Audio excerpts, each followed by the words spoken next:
ላው ሰው እንዳይሄድ ነው። ይሄን አይደል የሚገርማችሁ? ዲያቆናቱ ካህናቱ በሚስቶቻቸው ድንግልና ላይ ድግምት ያደርጋሉ። ሰላም የተከበራችሁ የቻናላችን ተመልካቾች፣ ቤተክርስቲያን በድግምት ትመራለች። የኢትዮጵያ ኦርቶዶክስ ካህናትና ዲያቆናት ሚስቶቻቸውን በድግምት ይጠብቃሉ። ሐዋርያው ቅዱስ ጳውሎስ የክርስቶስ አምላክነት አላስተማረም። ሰሞኑን በማህበራዊ ሚዲያ ላይ የኢትዮጵያ ኦርቶዶክስ ተዋሕዶ ቤተክርስቲያን ታሪክና ቀኖናን ጥላሸት ለመቀባት ሆን ተብለው የተያዙ መስመር ያለፉና ፍጹም አስደንጋጭ ክሶችን ሰምተናል።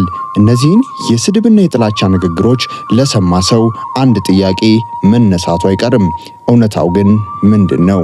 ታሪክ፣ መጽሐፍ ቅዱስና የቤተክርስቲያን ቀኖና ስለዚህ ጉዳይ ምን ያስተምራሉ?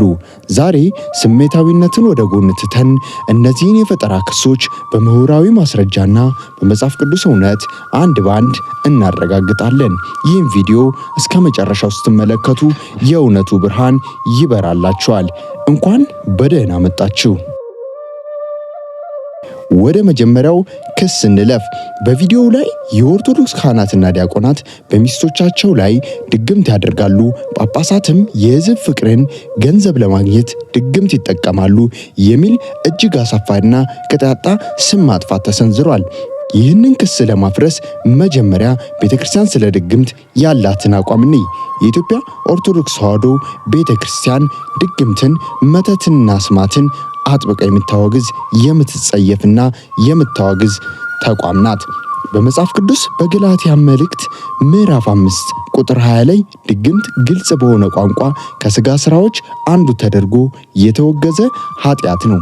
ታዲያ ቅዱስ ሥጋውና ክቡር ደሙን የሚያደላድሉ የቅዳሴ የሚቀድሱ ሕዝብን በጸሎትና በንስሐ የሚመሩ የኦርቶዶክስ ካህናትን እንዴት ድግምት ያደርጋሉ ተብሎ ይከሰሳሉ? ይህ እውነትን ከመሸሽ አልፎ የካህናትን ክብር ለመንካት የተወረወረው ፍጹም መሰረተ ቢስ የፈጠራ ወሬ ነው። ወደ መጽሐፍ ቅዱሳዊ የጋብቻ ስርዓት ስንመጣ ቤተክርስቲያናችን ኦሪት ዘሌዋውያን ምዕራፍ 21 ቁጥር 13ን መሰረት በማድረግ ካህናትና ዲያቆናትን በቅድስናና በንጽህና ወይም በድንግልና የተወሰነች ሴት ማግባት እንዳለባቸው ታስተምራለች።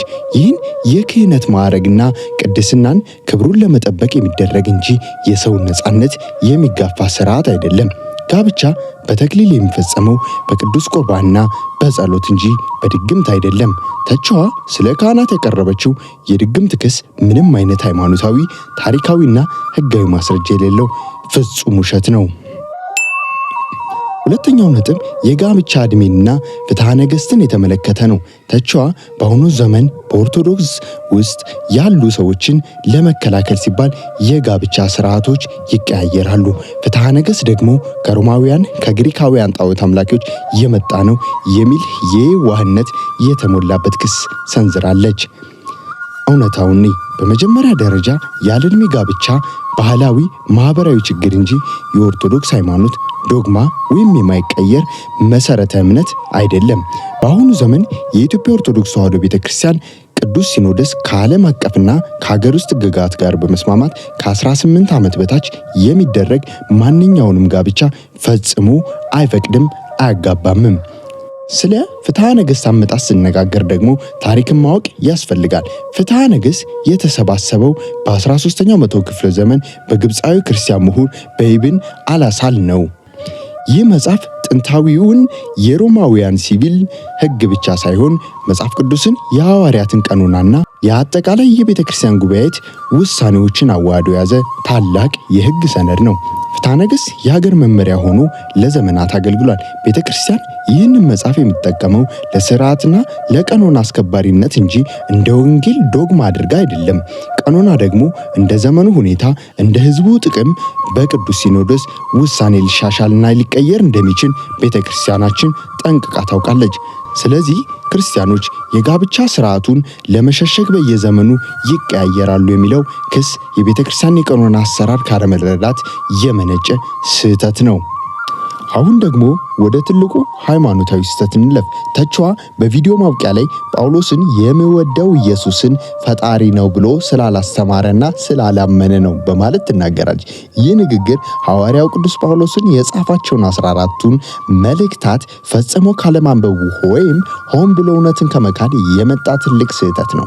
ቅዱስ ጳውሎስ ስለ ክርስቶስ አምላክነት ፈጣሪነት የጻፋቸው ግልጽ ጥቅሶች እንመለከት። በቲቶ መልእክት ምዕራፍ 2 ቁጥር 13 ላይ ጳውሎስ እንዲህ ይላል፣ የታላቁ የአምላካችን የመድኃኒታችን የኢየሱስ ክርስቶስ ክብር መገለጥ እየጠበቅን። እዚህ ላይ ጳውሎስ ክርስቶስን በግልጽ ታላቁ አምላካችን መድኃኒታችን ብሎታል። በሮሜ መልእክት ምዕራፍ 9 ቁጥር 5 ላይ ደግሞ እንዲህ ይላል፣ ክርስቶስ በሥጋ ከእርሱ መጣ፣ እርሱም ከሁሉ በላይ ሆኖ ለዘላለም የተባረከ አምላክ ነው። አሜን። ክርስቶስ ከሁሉ በላይ የሆነ ለዘላለም የተባረከ አምላክ መሆኑን ከዚህ በላይ እንዴት ግልጽ ተደርጎ ይጻፋል? ሌላም አሉ። እነዚህ ጥቅሶች ሐዋርያ ጳውሎስ የክርስቶስን አምላክነትና ፈጣሪነት ምን ያህል የመሰረተ እምነቱ ማዕከል አድርጎ እንዳስተማረ የማያሻማ ሁኔታ ያሳያሉ። ስለዚህ ጳውሎስ የክርስቶስን አምላክነት አያውቅም የሚለው ትርክት ፈጽሞ መጽሐፍ ቅዱሳዊ መሰረት የሌለው ስህተት ነው። የተወደዳችሁ ተመልካቾች ዛሬ በዝርዝርና በማስረጃ እንዳየነው በማህበራዊ ሚዲያ ላይ የቤተ ክርስቲያን ስምና ስርዓት ለማጠልሸት የሚነዙት አሉባልታዎች በሙሉ ከታሪክ ከቀኖናና ከመጽሐፍ ቅዱስ እውነት ጋር ፈጽሞ የሚጋጩ ናቸው። ሃይማኖታችንና ትምህርታችንን መማር ያለብን ጥላቻን ከሚሰብኩ መጽሐፍ ቅዱስን ካልተረዱ ግለሰቦች ሳይሆን መጽሐፍ ቅዱስን በሚገባ ካጠኑ ትክክለኛ የቤተ ክርስቲያን አባቶች ምሁራን ነው። ኦርቶዶክሳዊ ተዋሕዶ ቤተ ክርስቲያን የፍቅር የቅድስና የእውነትና የታሪክ መሰረት ናት። ይህን የሐሰት ትርክት በማጋለጥ እውነቱን ለሁሉም ማድረስ የእያንዳንዳችን ድርሻ ነው። ቪዲዮውን ላይክ እና ሼር በማድረግ እውነቱን ለብዙዎች እንዲዳረስ አድርጉ። በሌላ ቪዲዮ እስከምንገናኝ ቸር ሰንብቱ። ወስብሐት ለእግዚአብሔር ወለወላዲቱ ድንግል ወለመስቀሉ ክቡር አሜን። ቸር ይቆየን።